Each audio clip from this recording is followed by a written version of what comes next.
We put a story out to the fans to send in some questions for yourself. So the first one comes from Wendy Larkin. She asks, I'd like to ask what made him want to stay. Brian said in the interview after the £1 million game that he really enjoyed his time here. Quite a few ex-players seem to have a soft spot for Trin and speak highly of the club. What is the secret?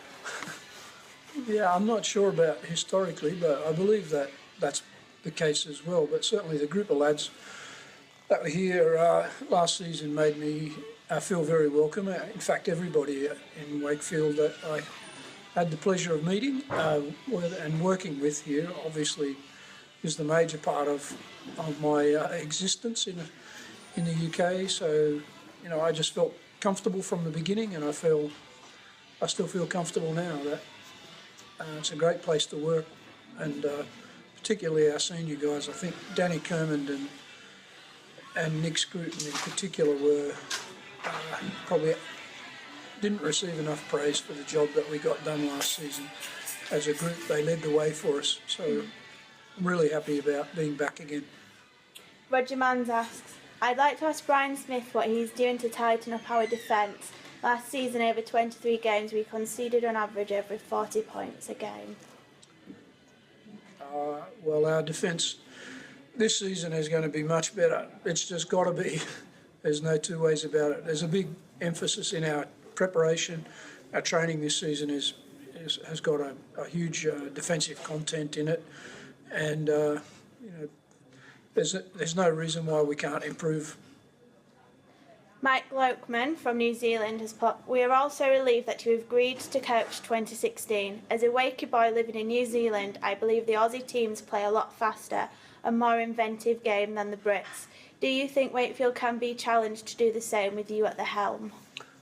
Oh yeah, that's part of what I like to do. I like to be challenged, and I feel like our guys are up for the challenge as well. And we're trying to install a lot of confidence in our players as we go by the way they have gone about their work so far. We're into week 4 of our prep. I'm pretty confident that we can make those significant changes we need to make, an improvement in our defence, but we'll certainly be a good bright attacking team as well when we've got the ball.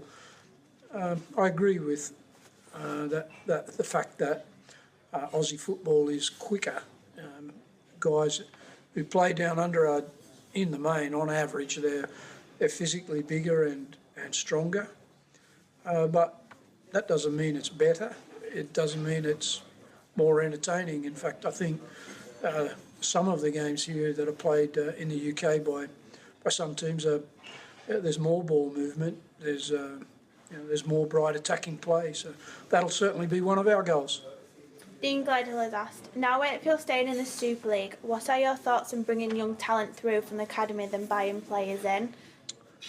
Well, I'd like to be able to say we could do both, but at present we don't have a lot of choice about that. Now, our junior players did a good job for us, but none of them were really ready to make progression. The younger players in our squad are certainly making progression. That our Wakefield lads, Crowther and both Tom Johnson and Max Jowett are doing really well. But right now we don't have any more to add to that squad. Stephen Cram has asked, do you think we can reach the top 8 in 2016 after such a poor season this year?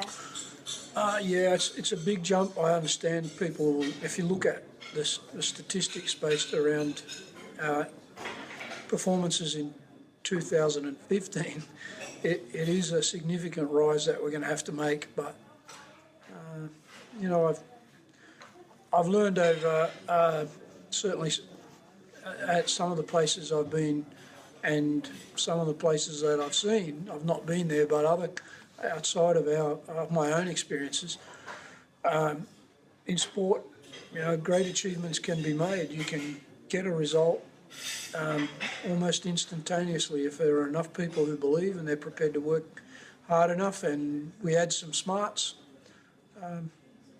Top 8, sure. we could do that. Stephen Murgatroyd has asked, if you could sign one player in the world and money wasn't an object, who would it be? I don't think like that. I don't concern myself with that. I concern myself with the team thing and working with the guys we have. You know, you can dream your life away with those sorts of thoughts. I think I'm a bit more practical, and I'm really happy with the squad we've got. Callum Wood has asked, what do you think is a realistic target for Wakefield next season? Yeah, well, you know, realistic is improvement, significant improvement. But, you know, what may turn out to be realistic for us might be a whole heap more than just improvement. There's a bigger dream that we can have for the year, and if we are prepared to put in the work and we work smart together, we might just surprise ourselves and a lot of other people. Now, I'm not sure you want to give this one away yet, but Glenys Wood has asked, who are you allocating the goal-kicking duties to in 2016 season? Well, my first thought about that is that it'll be Finney.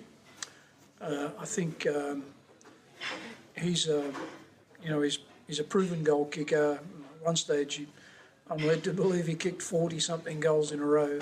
He loves his goal kicking as well, and he's already into practice. So I'm pretty sure that at least to start with, he'll be our goal kicker.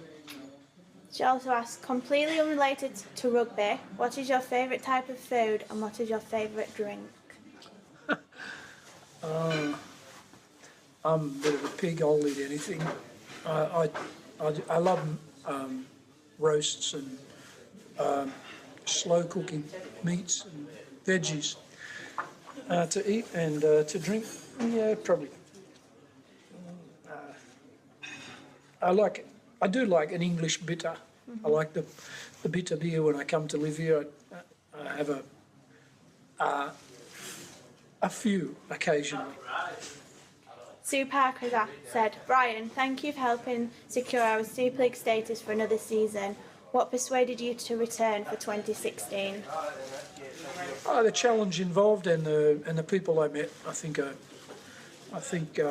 know, the group of players that we've got here are pretty special in terms of the team spirit that they have and their desire to improve. So I'm looking forward to working with those guys and everybody else at Wakefield that's interested in and loves our club. John Woodhead has asked, what is going to be a major change from last season? Different tactics, better attacking moves, or generally hard work? Well, everything's underpinned by hard work, that's for sure. We can't get away from that.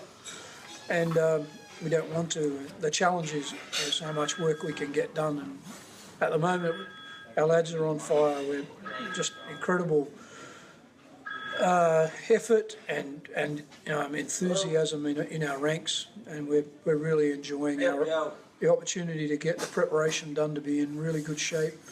In terms of what's going to change, I'm open just about everything. Dan has asked, at the sponsors training day a couple of months ago, Brian promised that if he was still here next season, he would come down and train my Normanton Knights under 14s team and take a training session for them. Does that offer still stand? It does, yeah. I'm happy to help out if I can. What date is it?